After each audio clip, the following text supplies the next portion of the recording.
Hi guys, I'm Mike and this is F1 Fanatics.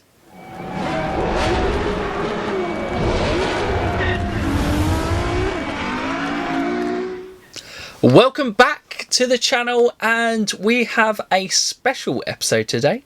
We are a man down with this lockdown each. I have Lyle from the F1 debate show, and it is obviously just me today, as the original plan I think was me, Lyle, Jordan and Ash, but obviously with lockdown it's made things difficult, and I think it's affected Jordan's work, which meant that he couldn't be here today. But that doesn't matter between us, Lyle, because we're going to have a great chat thing. But welcome back to the channel, Lyle. Yeah, thank you, Mike. Obviously, I'm a man down, you're a man down, but let's not let that affect us, and let's just have a good chat. Obviously, in the situation of no Formula One. Absolutely, and I think it was just a couple of weeks ago we had our last video together on your kind of F1 Online Decoded series. Well, the kind of first in the newly named, so that was a lot of fun. So it's great to kind of, well, we've got a lot of time on our hands in this Corona break, so it's great to have you guys back on, and hopefully you guys are really going to like the topic we've got for you today. So the topic today is, you probably would have seen it from the thumbnail, is me and Lyle are going to talk about drivers who we would like from F1's past to see part of the grid. Obviously, you know, this is in an imaginary world where we have a time machine and we can bring the primes of these drivers to compete on the modern day F1 grid. We realise that we can't actually bring some of these guys back, but it's going to be interesting to go from first off. So some are going to be obvious ones, you'd kind of go there, and then we're going to throw in a few kind of more obscure ones, well, maybe not obscure, but maybe less kind of first thought come to mind. But we're going to do 5 in total each. So we're going to start off with number 1 with Lyle. First up, who are you going to bring to the table? First up, I'm going to bring, so of course we have obscure ones and obvious ones. I don't know where he sits, kind of in the middle, but I'll let you guys think of that. And of course that is the British World Champion of James Hunt. The reason that I'm bringing him back is, you know, great driver back in the day. Obviously known for his 1976 battle with Niki Lauda, of course, the year that James won the World Championship. 92 starts in his career, of course, 1 World Championship and 10 wins. A lot shorter season. I think that's something that's, you know, you're going to see that a lot. Of course, all the drivers back in the day, a lot shorter seasons than obviously what they are now, or, well, what 2019 was, not so much this year, because it's probably going to be less than a few of the races back in the olden days. So James Hunt, obviously known, as I just said there, for his battle with Niki Lauda, very much a playboy, drove for McLaren and kind of treated they needed him as a driver when they signed him. I think the main thing about a playboy, of course, he revolutionised, he changed, he had a different image of what a driver was like, especially outside the car. In the car, of course, he was very fast. He was known for just being a very ruthless driver. Got out of the car, of course, cigarette, you know, it didn't really help the team much. He just drove the car. While all the mechanics were working, he was outside drinking beer, partying, and then, you know, not really chipping in, and of course not really the image of a modern day Formula 1 driver. Back then, of course, that's what it was known as. You know, James was the best at what he did, and incredibly different. And actually, just on a side note to obviously his battles with Niki, if anything, what made the battle even kind of juicier was, of course, Niki was incredibly different. Niki was he helped the team. If you've seen the movie Rush, for example, with the BRM, he insisted on changes. He insisted that the car be built, and he actually put more kind of man hours in than the mechanics did. So James, you know, different view of what a Formula 1 driver should have been. Of course, great driver, world champion. Walked away from the sport after he won the World Championship in a view of, I've won the World Championship, don't need to do it again. Of course, very flamboyant guy. Just, you know, did everything that he wanted to do. Didn't let anything stop him. If he wanted to go partying on the other side of the world when he had a race in 12 hours time, well, he would fly for 11 hours and then, no, he wouldn't, because he wouldn't make the race. But you know what I mean? He just did what he wanted to do. And that's why I'd like to see him. So, of course, if James is on the grid at the moment, longer season, of course, would he win the World Championship? And he battled Niki Lauda in that year, of course, the year that he won. But there's many guys he would be battling. He'd be looking at the Mercedes, he would be looking at the Red Bulls, or the Ferraris, depending, of course, who he drove for. If it was McLaren, he might be in a little trouble. how would he adapt to that? But the main thing is, how would he adapt to the modern day Formula One? Of course, right now in the situation that we're in, all the drivers, if you follow them on Instagram, they're all in the gym. You know, they're all working incredibly hard. They all know that they have goals. So if this situation, Mike, was kind of back then, James Hunt would kind of forget about Formula One, forget about the job for a long, long time. He would forget about this until, like, you know, when, let's say the Canadian Grand Prix is the next race. When they text him and say the Canadian Grand Prix is the next race, a few days before that, that's when James will say, right, okay, I'm going to get back into Formula One swing. You'd put down the cigarette and probably pick up another one while he's on the way to the garage. But of course, that's not the case now. If you follow Lewis and Sebastian and all that, they don't even have time for example, the E-races. They're not the Bahrain Grand Prix and they're not the Vietnam Grand Prix because they're training and they're doing PR appearances. So to me, it's more kind of how would James adapt to life outside the car and the training and the preparation and how much effort the drivers put into the car, not even, let's say, driving the car.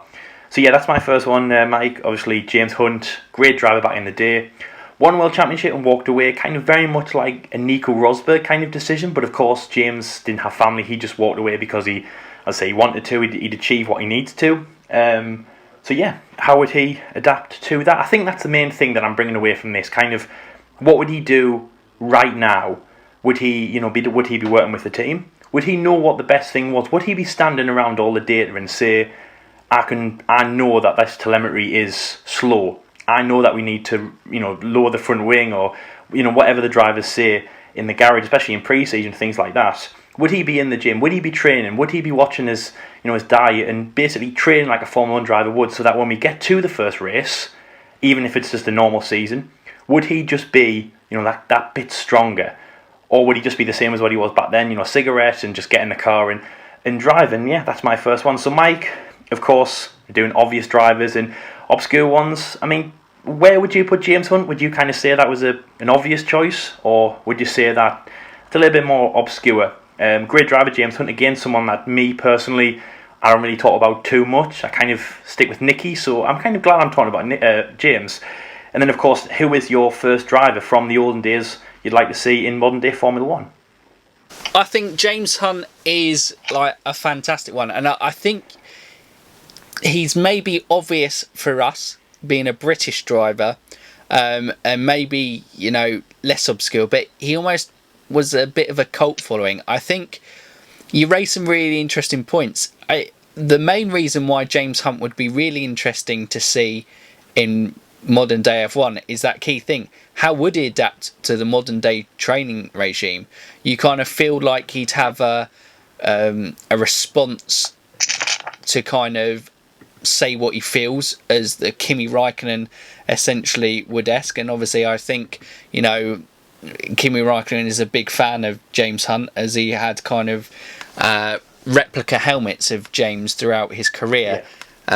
Through there, and I think that's probably the closest one we can get to having some sort of an idea of someone like James Hunt on the grid. But yet he was an enigma, and he's a personality, and in sport I think we love personalities.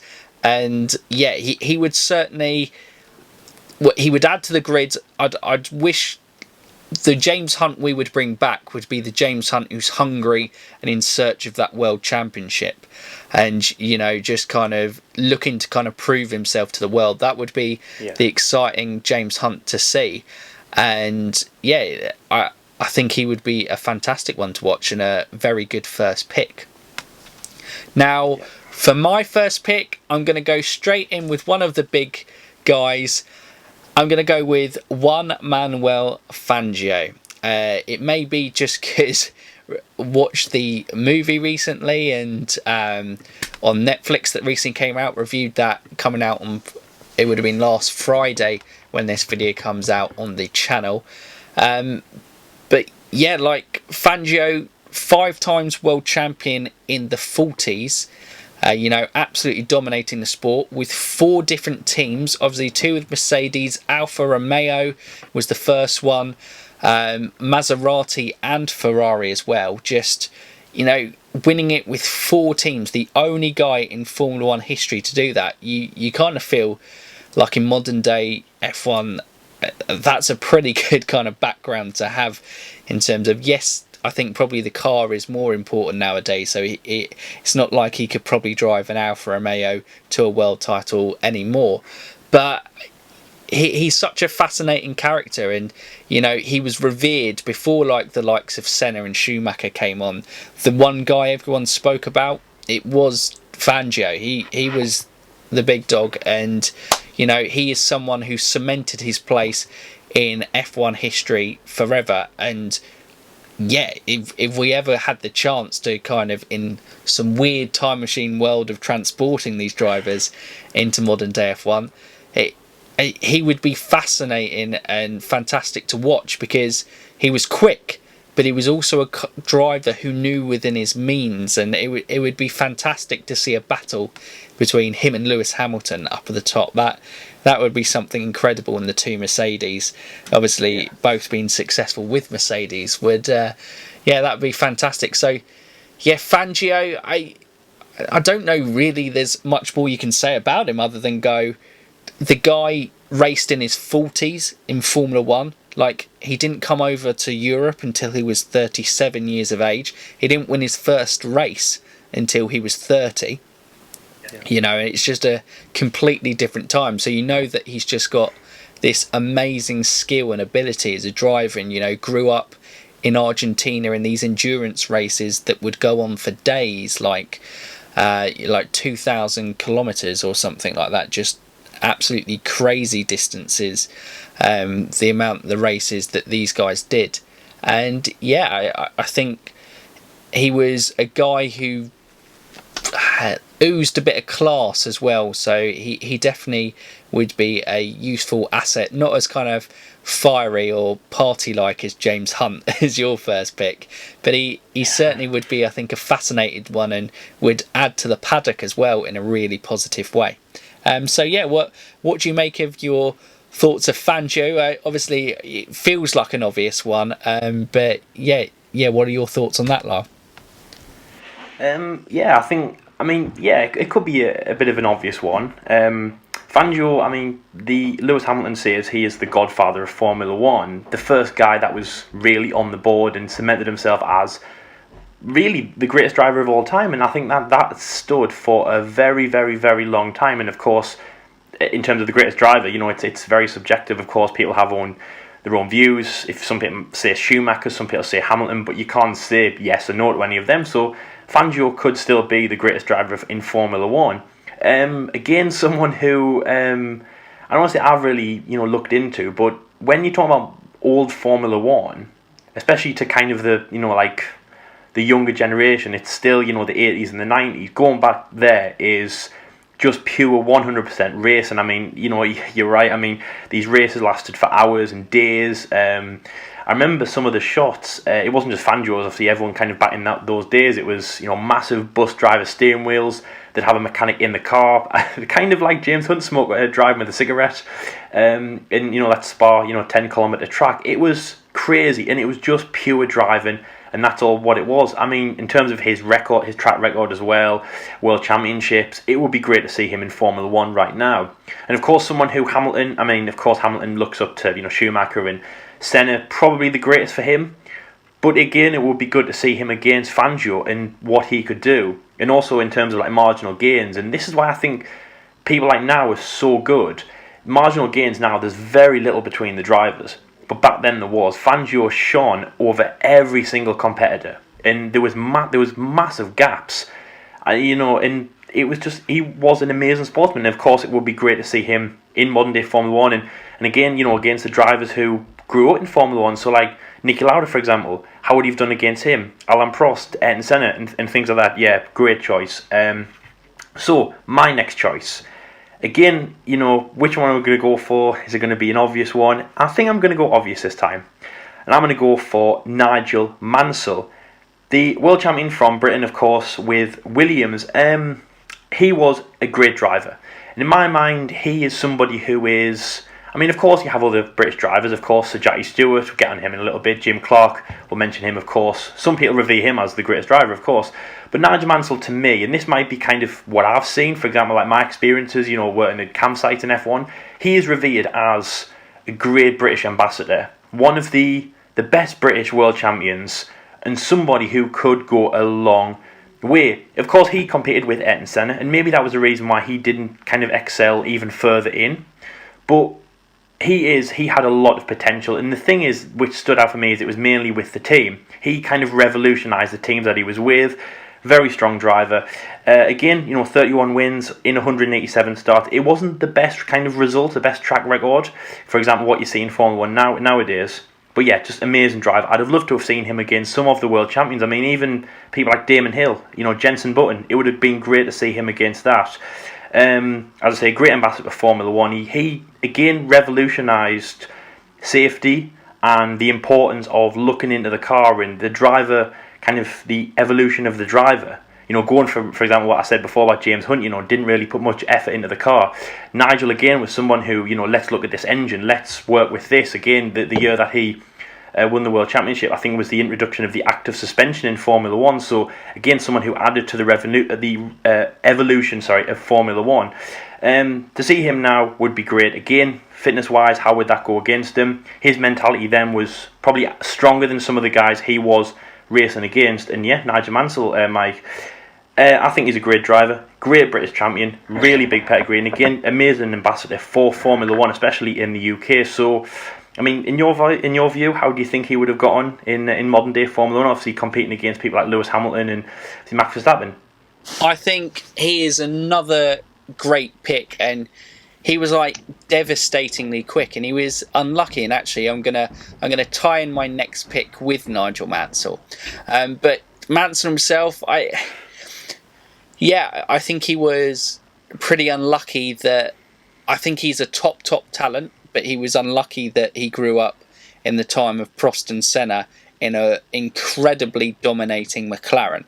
That was by far the best car on the grid for 4 years, and they were probably some of his prime years.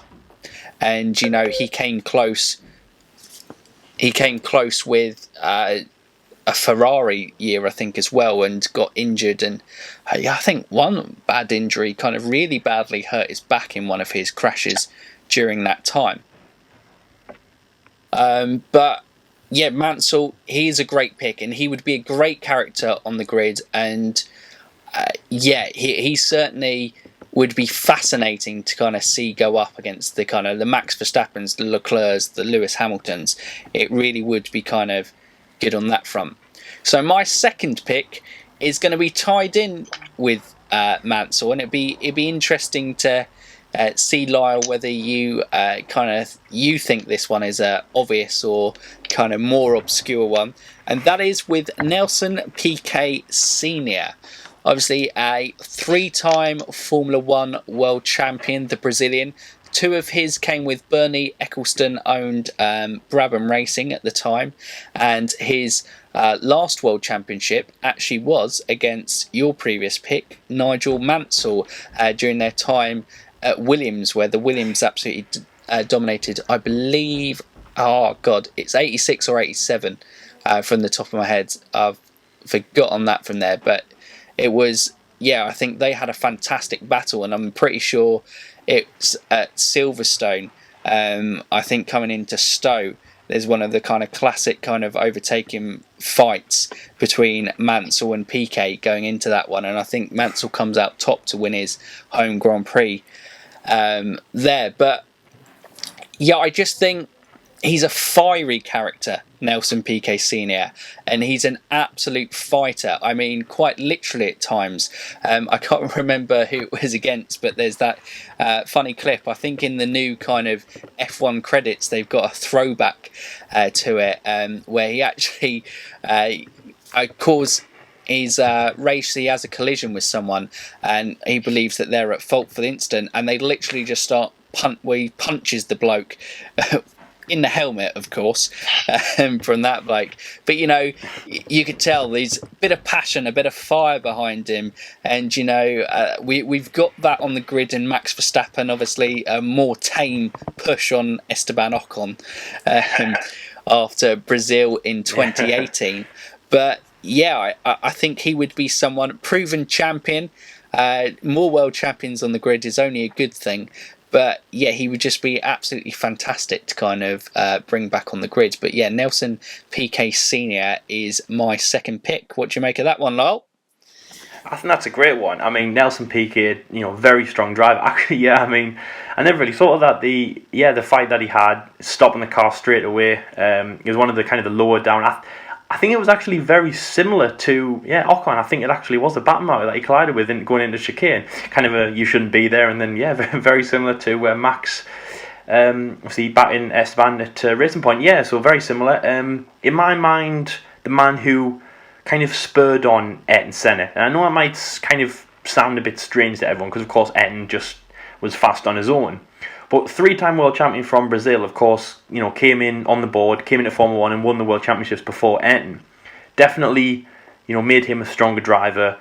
Changed the thought of kind of the South American Formula 1 driver. Of course, Fangio, from Argentina, was really the last kind of living, the best South American driver at that point until Nelson Piquet came in.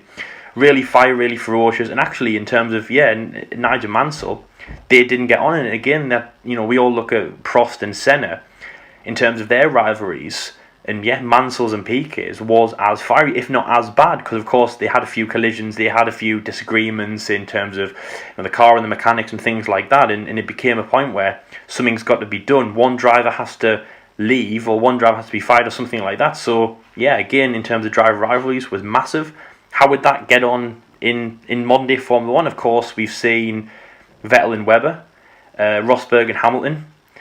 And then you could possibly say this year or last year even you saw Charles Leclerc, Sebastian Vettel kind of getting rubbing shoulders a little bit and made by the team. But great driver nonetheless. In terms of all the stats that we've seen, I would say very, very strong. Out of 200 starts, 23 wins, very good, and of course 3 world championships, great teams, and someone who took control of the car. So I would say that was a great shout. So moving on to my next driver, and I'm going to kind of change it a little bit, go a bit more further back in time, and somebody who is revered as one of the best drivers of all time. Very few wins for what he has achieved, and again, the main thing is, in terms of talking about evolution of drivers and the cars and safety, is somebody who is a big ambassador for that, and of course that is Sir Jackie Stewart, 3-time world champion from Scotland. Now, of course, kind of with him and Jim Clark, that is really what put them on the map, of course put Britain on the map in terms of Formula 1, and definitely put Scotland there. 3 world championships in 27 wins. Not a massive career in Formula 1. Of course, seasons were a lot. There weren't as many races in the season back then. Obviously, only 100 starts for him. But great driver, really relentless. Put a lot of effort into the car. It was about safety, and it was about ensuring that basically everyone on the grid was just kind of racing at the best of their abilities. Good in the car, didn't really have any kind of main rivals, and I think for Sir Jackie, it's not so much what he did in Formula 1, it's kind of the legacy that he's left and the ongoing changes that he's making. Of course, since he retired from Formula 1, his legacy in the sport has stood in terms of a benchmark that we've got to get to, and of course excel in British Formula 1, but also change in safety. And that's obviously what he's been around to do in the last few years, has worked with the FOM and of course Liberty Media. I just think he's a great guy and one of my favourite drivers of all time. To see him in Formula 1 again, racing against like Lewis Hamilton, who has looked up to him a lot. I think those two do spend a lot of time together. He referenced him in Australia, saying that he had a meeting with him earlier on that day. I don't know what it was about, but I mean, anything, how you doing, track, the situation, it doesn't matter. A great guy to talk to, and I would love to see him in Formula 1. I think with the main thing with him, Mike, is of course the seasons weren't as long. 3 world championships and 27 wins. I mean, it's not the best statistics, but I mean, those 3 world championships do stand for a lot. How do you think he would have got on in this season? Of course, as I mentioned there before about kind of the marginal gains, 27 wins probably wouldn't get you a world championship now. If you did it in one season, I guess, probably, but it probably wouldn't get you a world championship, especially against some of the big talent coming through. But how do you think you would get on? I mean, and also kind of what team do you think you would be with as well? Of course, that's kind of one question that we haven't really discussed. Who would these drivers, what teams would they drive for? Oh, that's That's a tougher one. You'd kind of have to try and put them into, or maybe bring some old teams. Obviously, my first two are fairly easiest. Fangio was most dominant at Mercedes, so I'd bring him with. That was the only place he won 2 world championships with, and probably would have won more if obviously Mercedes hadn't pulled out of all motorsport in 1955. And Nelson Piquet Senior, Williams would be the ones for him to drive, considering that we don't have a Brabham Racing anymore. Cool. Where would Jackie Stewart drive? Because well, he drove for Brabham as well, I believe. Was his main success. Jackie Stewart, would we put him in a British team like McLaren? I think would probably be kind of fair. McLaren or maybe even Red Bull Racing might be somewhere that we kind of put Jackie Stewart. But I think Jackie's a survivor, and to survive that period of racing and to get through it, where so many friends died, other drivers died, and things were unsafe. I think that resilience within Jackie would make him. Obviously, the threat today isn't as much. It's a lot safer sport than what it is. It will never be completely safe. But I think that just kind of survivor and gritty kind of attitude would certainly do him good stead. And you'd certainly, I think, see him as one of the best defensive drivers on the grid, I reckon, on that basis, in terms of fighting for position and, a never give up sort of attitude. Certainly. Who would be your other 2 drivers race for? Who would they? I mean, with Nigel Mansell, obviously Williams probably best chance. That being said, though, I mean, obviously back then they were a much better team. Now, I don't really know if if he would want to be with that. James Hunt, McLaren probably. I think just saying quickly, I think McLaren would actually want James in the team. I think that he would do a lot of good work for them, and also, of course, as being as flamboyant as he was, he'd probably bring a lot of good image to them. Because, I mean, I know that obviously Lando and Carlos being funny and whatever drivers doesn't bring you points, but it certainly has helped the team.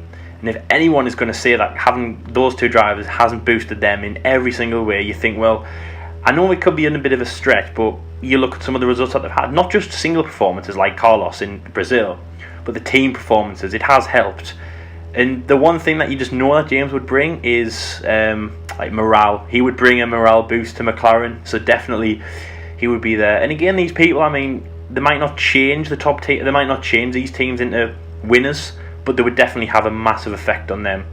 And I think that's just one thing, just one quick thing. I think that's another thing that in the olden days, the drivers that they drove for, the teams, they weren't necessarily world championship winning cars and teams, but having the impact of those drivers made them world championship cars.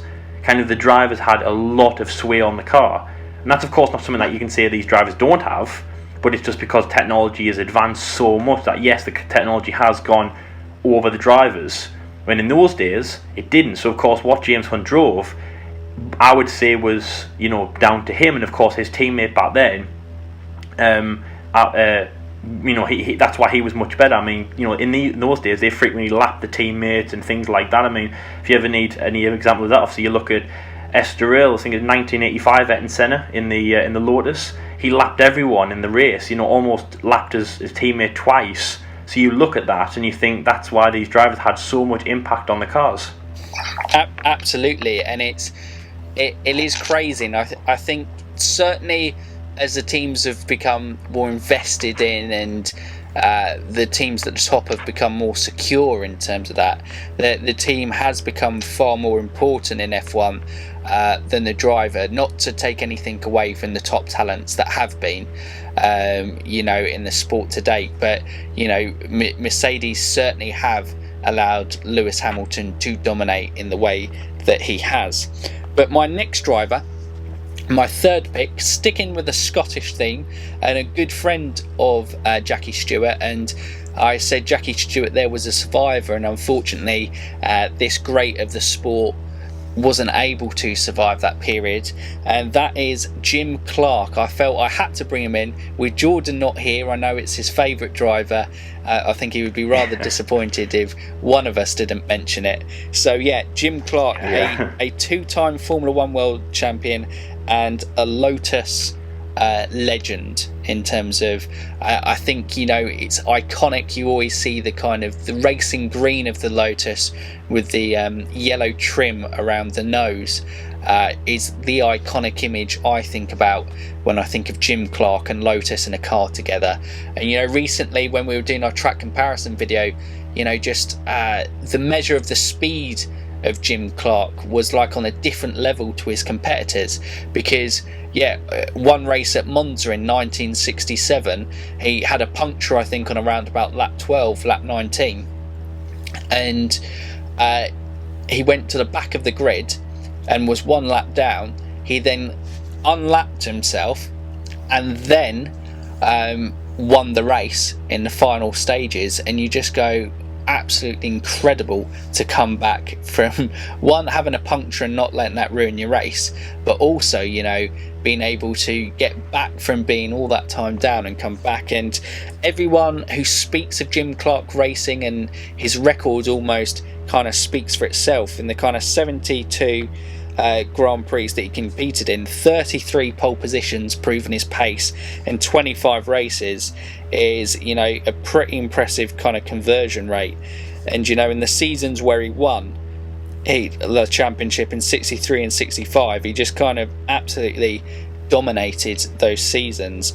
Like, so many races won compared to the grids, and like you said, the calendars back then were a lot smaller, so to absolutely dominate it, it shows a bit of the class of the driver. And the main shame about Jim Clark is, you know, he was a talent that never really got to put a lasting legacy on the sport, like the Fangios, like the Sennas, Schumachers, Hamiltons, because, you know, he died in a Formula 2 accident, because, you know, back then Formula 2 wasn't really a junior series. I think it was more of a cheaper series to compete in, and basically racing drivers back then pretty much competed in everything.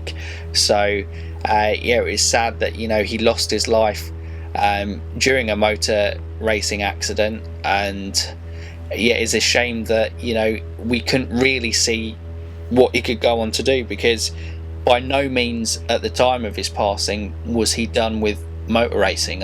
You can imagine that he certainly would have got at least one, if not a couple or more, to add that title. Would he maybe have equalled Fangio at that time, which, you know, before Schumacher did it in the 2000s, I think would have probably been unthought of that anyone could do that.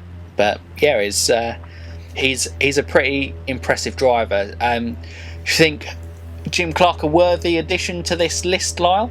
Yeah, I mean, for sure. I think Jim Clark, someone who, again, I mean, obviously, John's massive fan, and I know that I wouldn't say that he was a great until I really kind of started to digest what he'd done. You know, heard stories, and mainly from the other guy on my show, and obviously looked at kind of the archive videos. And the main thing that I know from Jim, which is probably the best thing about him, is he did, and as he said there, you know, drivers could do other series. He did other series, and that's all he did really. You know, he would do a Formula 1 race, and it would take, you know, hours, and of course it would be much longer and quite still kind of very rudimental, a bit like what it was, you know, back in Fangio's days. And then he would find out, right, what's next? Or there's a touring car race, or there's a WEC race, or there's a Formula 2 race. Or, I mean, at that point they were very similar, but he would just go off and do these different events. And I remember that there's photos of him wearing all these different sorts of wreaths from different kind of events, because sometimes he actually didn't really know what he was doing, because he just did so much. He was very much an athlete. Over just being a Formula 1 driver, he wasn't just a driver, he was an athlete he was an athlete. He did many things, he was talented in a lot of things. And in terms of modern Formula 1, I mean, we all know, as I've said, about the kind of gym work, you know, Lewis Hamilton. You could say he's more so of an athlete than just a driver. You know, he is, you know, very fit, and he probably could do a lot more things. Jim Clark is the same. I think if he was in Formula 1 right now, training would be superb. He would be a born athlete. You would see like other drivers, other drivers have hobbies. I remember Mark Webber was quite a gifted road cyclist when he was in Formula 1, so he'd be off doing that and other sports and events. He possibly could do things like, of course, what a lot of drivers have done, like Le Mans and IndyCar. I mean, Fernando Alonso and Nico Hülkenberg, they went off to do that. Keep that in mind because I'll mention that in a little bit. So yeah, just a great athlete, great driver, of course, very passionate just for racing. And obviously it was very upsetting, obviously, what happened to him, Formula 2 race in the Hockenheimring. Yeah, very upsetting, of course, but yeah, it just showed kind of how passionate he was to do all these races. I mean, it wasn't a Formula 1 event, it was Formula 2. He didn't really have to do it, but because he is just a born athlete, he did do it. And it just adds to his legacy. Absolutely incredible legacy. And then the man I mentioned before, Sir Jackie Stewart, great driver, but maybe that's what Jim has to kind of trump him over. He just did Formula 1, Jim did everything else. So yeah, moving over from a very successful man to two drivers, I mean like my last two, who weren't very successful, had long careers, but so yeah, that's going to be the discussion there. Why did they have long careers and very little up to no wins? Actually, the two guys that have no wins. And the first man I'm going to start off with is Martin Brundle. Now, you probably all know him. If you watch Sky Sports F1, he is the main guy. He does the grid walk. I think it's 22 years, I think it is, of the grid walk. So very, very successful. And he was in Formula 1 for 11 years. Many different teams, and obviously had a very big voice. Again, safety, he was on the Grand Prix Drivers Association, which was actually formed back in Monaco in 94, after, of course, the death of Ayrton Senna and Roland Ratzenberger in Imola. So he had a voice, he was a very passionate driver, very skilled, but that's the thing, 158 starts in those 11 years, and no wins in Formula 1. So somebody who, is skilled, he definitely deserved to be there, drove against some of the very successful drivers like Alain Prost, Ayrton Senna, and obviously the main guy, he talks about some stories. And I remember back in 2010 when it was the 50-year anniversary, and obviously he did like this thing with Top Gear, this tribute, and Martin was there talking to Jeremy Clarkson, saying about the kind of the animosity that Ayrton would force you into an accident. He would have the race in line, and it was just an honour, and it was a real battle to race against him. So Martin Brundle would walk away and think, having won the race, but beating Ayrton or having a good fight with Ayrton is kind of kudos enough to say, I kind of have won the race. But that, on the other side though, that is it. No wins in Formula 1, not really much to show for it. Of course, again, outside of Formula 1, he was the 1990 Le Mans winner, very similar to Nico Hülkenberg. And actually, in that way, maybe he is similar to Nico Hülkenberg. Nico, 10 years, 11 seasons, Le Mans winner, but nothing else in Formula 1. So Mike, with Martin Brundle, that's where I stand. He's very difficult to kind of decode. I've actually met him. Very nice guy. He knows his Formula 1. He knows everything about it. If anything, I would say I haven't really met many Formula 1 drivers. I've met him and Eddie Jordan, and that's it. But Martin Brundle knows everything. He knows, I would say, more than the mechanics do. So he definitely deserved to be there, and he was definitely a skilled driver. And if he wasn't, he wouldn't have lasted the seasons that he did. But again, achieved very little. And, in your opinion, just quickly, why was that? Why did he achieve nothing or very little? And then what would he do against these drivers? Of course, the main thing is, Le Mans winner, very similar to Nico Hülkenberg. So again, if he hasn't got Formula 1, at least he's got that to show that he is a strong driver and he is a good athlete overall. Where do you stand with Martin Brundle? And I'd say, what would he be like now racing against drivers? Because he has achieved very little. There is other drivers that obviously are in the same boat, as I've just mentioned there. I don't want to keep repeating it. Nico Hülkenberg, ex-Formula 1 driver, achieved very little. But in the scale of things, you can still say he's had a good career. Nico has, and of course Martin has. I'm not taking that away from him. But what would he be like? Would he have an equal career, do you think, in modern day Formula 1? A long time with nothing? Or what do you think would happen? What do you think Martin Brundle would be like on the grid right now? I think Martin Brundle is a really interesting pick, and there is a simple answer to your question, which is he was very talented. Obviously, certainly deserved his place in Formula 1, but he was against people in a generation where they were some incredible talent. Like, he was racing against the Prosts and the Sennas of, you know, the worlds. The Nelson Piquet Senior already on my list, Nigel Mansell already on your list. And I think, you know, he just came up on that list of, he was a very good driver, very talented driver, but for Formula One to be the out and out best, maybe unlucky, maybe he might have, you know, won races if he was within those top seats, but you kind of feel like the drivers earn those top seats, and he was just maybe a level below the top guys in the sport. But Martin Brundle in modern day F1 I think would be fascinating and would be a really valuable asset to a team if we kind of took him as like a development driver, in terms of, you know, like you said, his knowledge of the car, his knowledge of the sport, you know, is huge, absolutely massive on terms of that front. And, you know,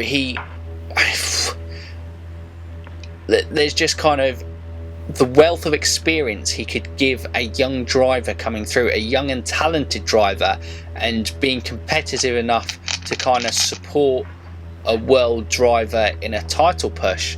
I think someone like Martin Brundle would accept that role, and he would be invaluable to a team. So, you know, a lot of these guys are pretty much champions that we've kind of selected here that we'd love to see. But I think Martin's the first one you've kind of selected who's kind of been like, not a champion, but he certainly still would add a hell of a lot to, you know, a team, really.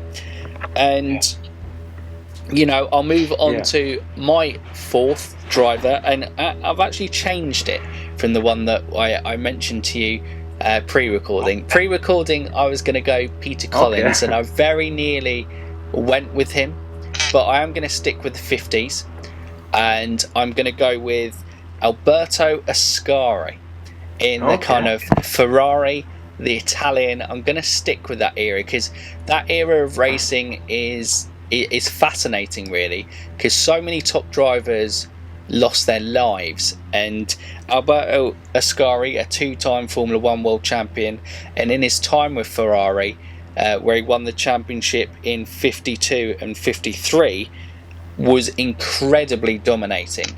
Like, his years really quick, and just, again, a bit like Fangio, just, you know, a late, I think it was in his 30s that he was driving, so still 10 years younger than what Fangio was, dominating the sport. But, you know, it would be fascinating to kind of see these guys in their prime with the skill and just going up against the top talent and seeing how it would compare and how they would do in the modern day car. And, you know, you gotta, I think the obvious one here is having an Italian and a really top Italian driver in a Ferrari car. I think that's something that the Tifosi and the sport would love, because obviously you and Jordan have been to Monza, and, you know, you often talk about it as, you know, the best sporting event you've been to, and seeing the atmosphere of the Tifosi. Can you imagine that crowd if a Ferrari driver won at Monza and he was Italian? Like, I can only imagine that they would go absolutely mental. It would be, it would be crazy. And so he's just a fascinating one, a really, really top talent. And obviously he was the guy who split the championships between when Fangio won his first one to when he won his remaining 4 championships. And so you have to be a pretty good driver to do that. And yeah, the Ferrari car, I believe, was better at the time, but still, just, yeah, absolutely incredible, his kind of record within Formula One in the time that he raced. And yeah, you just would love to see a top Italian driver in Formula One, I think. So what would your thoughts be on that, Lyle? Yeah, I agree. I actually forgot about him. You know, he's someone kind of who flies under the radar a little bit. Definitely, he put Ferrari on the map in terms of the the rivalry that's gone through. Because if you think about it, in the old, we've always had a Ferrari against another team, another driver. And really, it all started with him, of course, main rival to Fangio, and that started the Ferrari is on another level kind of rivalry. Very strong driver, great around Monza, and yeah, exactly. I mean, I love that. I love what you said there about the Italian driver. Of course, we've had Italians in the past. Recently, Liuzzi and Trulli, for example. I think it was 2011 they were last in. Something that we've kind of, it's just not worked. We've got an Italian team, but Italian drivers just haven't really worked. But now with Antonio Giovinazzi, he's tipped for Ferrari, and I would say that, I know it sounds weird because he obviously has to earn this drive, but being Italian is kind of like a little bit of a pass, a little bit of kind of like, something else to say, to add. They would, the Tifosi would the Ferrari would love to have an Italian driver in, and the Tifosi would go absolutely mental. Very kind of similar to what they were like when Charles Leclerc won. And in my eyes, I think Charles Leclerc now is kind of an honorary Italian. He speaks Italian. He's got a grandstand for Monza next year, or this year, or well, hopefully this year. He's an honorary Italian, but to have a real Italian in would be incredible. And I said that to Jordan. I said, the fans that go there to support Ferrari. But this year, even when Giovinazzi, an Alfa Romeo driver, came, the support for him was incredible. So just imagine if Ascari was at Ferrari, back at Ferrari. I don't know what you want to say in this kind of this theoretical thing, but it would be absolutely incredible. So moving on now to my final driver, and someone who I'm kind of excited to talk about, because it's a Verstappen, but it might not be the Verstappen that you've heard of or you're thinking of, and that of course is the dad of Max, Jos Verstappen. Jos was in Formula 1 in the 90s, very unlucky, I would say. One of the unluckiest drivers, I would say, in my mind.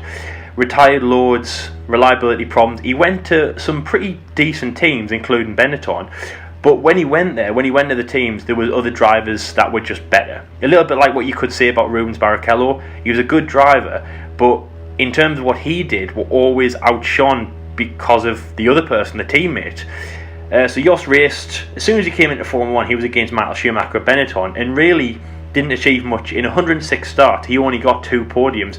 2 back-to-back podiums in Hungary and Belgium in the 94 season, of course, when Benetton and Michael, were obviously on the charge, his World Championship.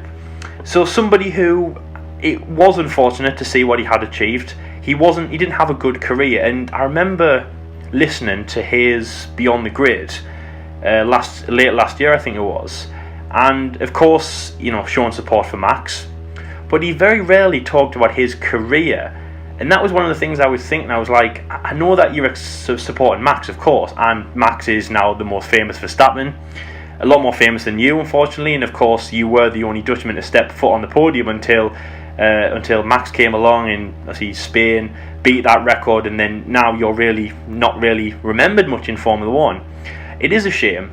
And again, one thing that I guess you could turn into a bit of another debate, what I was saying to Mike before, is the Jos Verstappen, not very successful, and Max Verstappen, of course, very successful.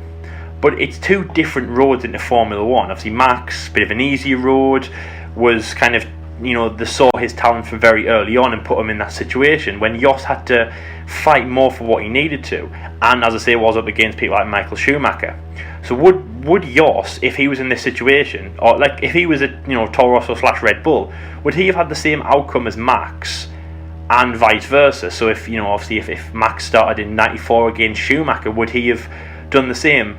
And I think that's kind of a very interesting thing to think, Mike, because now we're not looking at 2 drivers that no relation, and you can't really pair them, to ones who you kind of can. It's only about 20 years between them both. 2 Verstappens, both Dutch, very successful, very fast. In Formula 1, good knowledge, but 2 very, very different careers. And of course, as we say that, Max Verstappen, more starts than his dad, but he's only a few seasons in. I think this is his 6th season, and of course, many, many more to come. And obviously tipped for very big things in the future. So Jos Verstappen, if the tables were turned and let's say Jos was the son, and the one in Max's shoes right now, would he have had the same turnout as Max? Or what would happen? What would have happened? Or even if you want to say Jos versus Max, say a bit like how Michael raced Ralph. What would happen between those two? Because that would be a fight that everyone would tune in to see, wouldn't it? How would Jos have got on in modern day Formula One?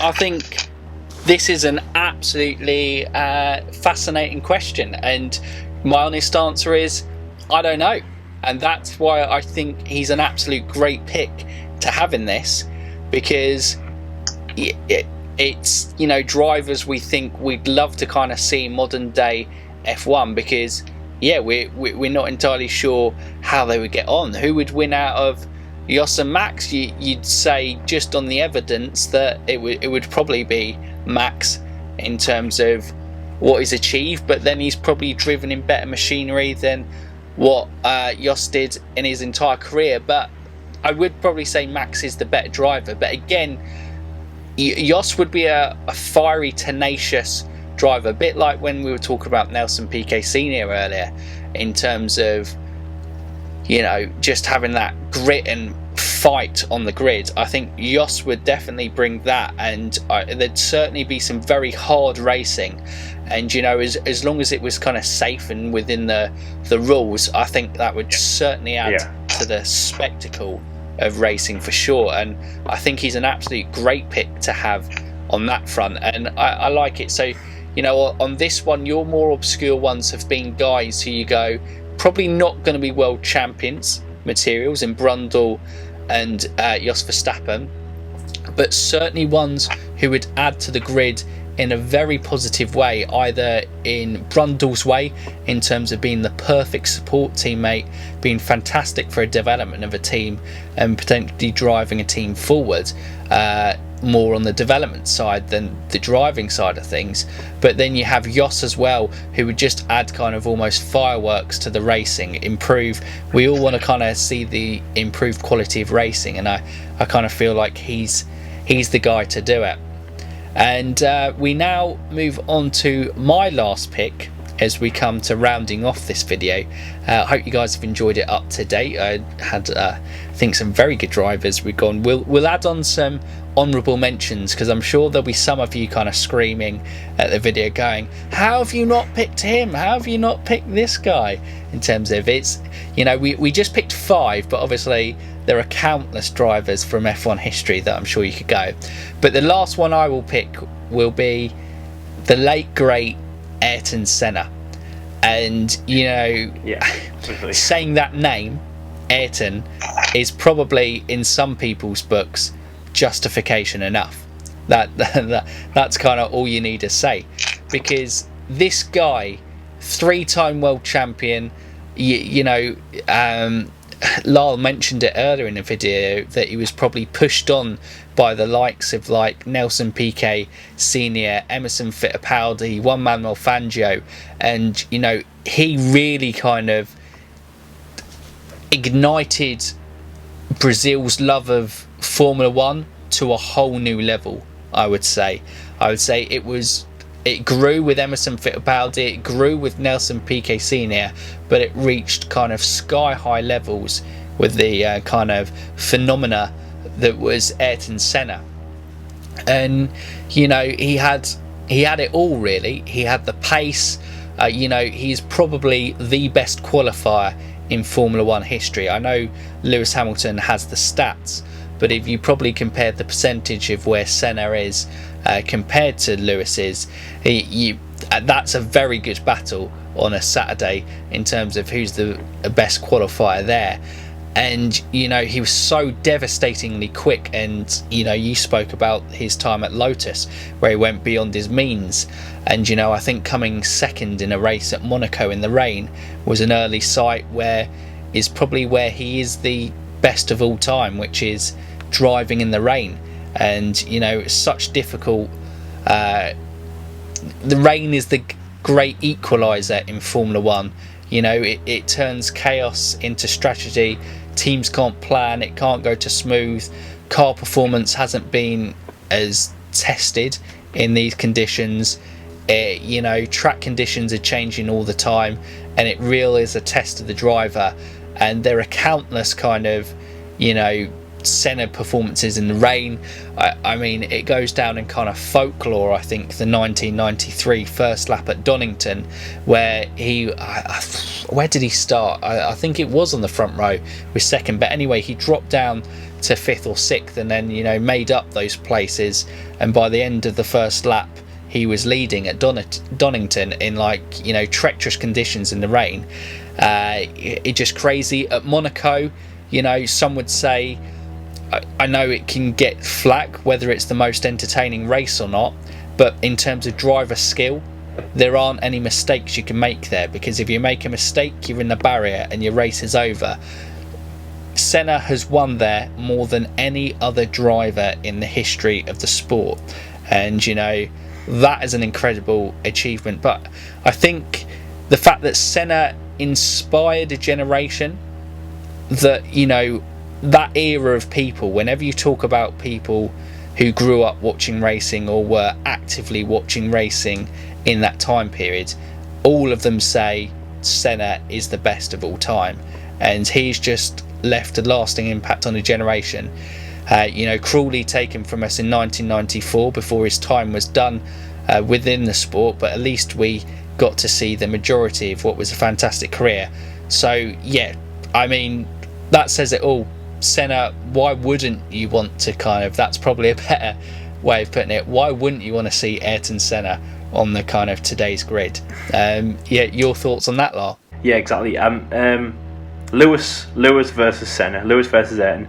To be honest, since Lewis won his third World Championship, or even before that, I guess you could say, because of course Lewis said, he got into Formula One, as you said, Mike, and not just Lewis, all the other drivers, has said he would love to have raced against Ayrton. And of course now Lewis is so successful, people are, as I say, the debate of who is the greatest of all time goes. Is it Lewis? Is it Michael? Is it Ayrton? Of course, Michael and Ayrton did, they did race together, of course, but obviously towards the end of, unfortunately, Ayrton's career and the start of Michael's. But Lewis and Ayrton never got to. So that would be the best rivalry. I think that people would drop, Max and Lewis and Charles and Lewis if the chance was to see Ayrton and Lewis. Ayrton was an incredible driver. I just wish I could have seen him race. Of course, watching all of the videos is the only thing we have to go off, but very skilled, great driver. Of course, Brazil, I think it was 91, he lost 6th gear, had a broken gearbox, made it to the end, of course, in the chaining conditions, won the Brazilian Grand Prix and passed out on the lap back, and that just shows the passion that he had for that place. Again, further just cemented the impact that Brazil had. Of course, as you said, Emerson Fittipaldi, Nelson Piquet, they came before him. But Ayrton, 3 World Championships again, and the people I was competing against, Alain Prost, the professor. Actually, in terms of honourable mentions, I was going to just say him. He calculated Formula One. He was, as I say, very cemented, and he was one of the best, if not the best of all time, if Ayrton wasn't racing on the grid. But Ayrton stopped him, halted him, gave him some great challenges, and to say he's one of the best is an understatement. He is one of the greatest drivers. To see him in Formula One right now would be incredible. Again, it depends on how we're going to do the theoretical world, but if you did have him in Formula One right now, mate, you'd have all the drivers would just be staring at him, because, as you said there, everyone got into Formula One because of Ayrton. I remember Sebastian, he had an Ayrton Senna, a wristband with his colours on, and you think, nowadays, especially a man like Sebastian, of course, who's been in Formula for a long time and is cemented himself as one of the best, obviously more, on paper he is better than Ayrton Senna, of course, 4 World Championships to 3, so why would he support someone like that? Well, of course he has, because he was an inspiration and, really one of, if not the only reason, Sebastian and many other drivers on the grid got into Formula One. So I think that, I think Ayrton in Formula One would be incredible. I think that's probably the best pick out of everyone, and obviously I'm glad you kept that one to last, because that would be incredible. I think everyone would be in awe to race him. Like people said, they were in awe to race against Michael, and for example, when you listen to Beyond the Grid interviews and things like that, everyone in those days, whether the championship contenders, or even just someone at the back in the backfield said that it was an honour to race against Michael. And Peter said the same thing about Ayrton back in the day. And if he was in Formula 1 right now, everyone, whether you're Lewis or whether you're, George Russell, would say it's an honour to race against Ayrton. And they would love Formula 1 even more probably because they would have Ayrton on the grid who would be a competitor. And yeah, it would be absolutely incredible. Yeah. And yeah, that pretty much rounds up 5. Obviously, that's only 10 drivers from the 70-year history of Formula 1. And there are so many more we could, and so we'll do a couple of honourable mentions. I think we both spoke before the video. Michael Schumacher was thought to have there, but as he competed in the late 2010s, obviously not in the prime, it would still be brilliant to see a prime Michael Schumacher against the kind of talent that is today. Like with the other ones, he obviously would be fantastic. For me, Niki Lauda, Mika Hakkinen in there as well. Like I said, you could probably put in like Mike Hawthorne and Peter Collins as well from the 50s. Who else can we put? Gilles Villeneuve from there. Sorry, I'll leave some for you to kind of say there, Lyle. Who would be your honourable mentions? Mine would be, I know this is a strange one to start off with, but I was thinking of possibly you could say David Coulthard. I know it's a strange one because of course he was in Formula 1 kind of in the evolution, of course raced at Red Bull, but that's the thing, raced at a team when he wasn't really known and in the shadow of a lot of people. For example, when he was at McLaren, I think it was Kimi was there at that point, so couldn't get much out of the car. And then, you're looking at, Sterling Moss, of course, John Watson. As I said, there is a lot of people. Can't really think of them off the top of my head, but yeah, there was a lot of people would love to see kind of fighting it out here. But I love our choices. It would be great to see them, and in terms of the grid at the moment, obviously it's incredibly exciting. But to have the grid like right now would just be insane. Also, it might bring back some of the old teams, but that might be for another episode. Yeah. Exactly, it might be indeed. And I think we've also got to mention 4-time world champion. You kind of mentioned him before we did honourable mentions, and that was Alain Prost, obviously Senna's great rival during the 80s. Massively competitive there, but over 70 years of Formula 1, there's so many drivers that we could pick, and that's kind of what we would love to hear from you guys in the comments below. Who would be your picks? You can just go world champions, or you can go kind of more obscure picks and what you think they would offer F1 in the kind of modern day format, and what they would bring. Do they kind of bring a more supportive role like a Martin Brundle, or like the kind of interesting to see what the world champions were who were taken too soon, like the Jim Clarks and the Alberto Ascaris. But yeah, it's just absolutely it was a really fun chat. So Lyle, thank you for kind of coming back on the channel, and thank you for kind of being a part of this. I've really enjoyed this, and I hope you've really enjoyed it too. Yeah, I have, Mike. Thank you very much. Really appreciate your time. In the situation of no Formula 1, all you can do is just provide some good content and laughs, and obviously, that's what you guys are doing. So yeah, it's been a pleasure, and hopefully we can get some more collaborations before the season. But mainly, let's get the season started ASAP. Absolutely. Let's hope that it's all we can do. We just hope that everyone's safe and this kind of wraps up and we get some form of normality and we get our lives back and we get F1 back as soon as possible. But guys, that has been another episode. Obviously, if you haven't done so already and you have come across us before, so please do go and check out the F1 debate show. Absolutely brilliant channel. The main feature is probably the debate show that comes out every Saturday, but they keep you up to date with news and of course with kind of topic and special feature videos during this. And when we do have F1 seasons, obviously cover kind of full race weekends with previews and reviews over the course of the weekend as well. But it's Jordan, who obviously wasn't with us today, and Lyle, obviously, who's been with us today. Both absolutely fantastic lads, so please go and drop them a subscribe and support their channel. They would absolutely love that. And just I think next target for you guys is 2,000 subscribers, which would be fantastic, and the least you guys deserve for all the work you put in. And if you're new around here, thank you very much, Mike. And obviously, hopefully 1,000 subscribers. I think, what did we say? Oh, that was it.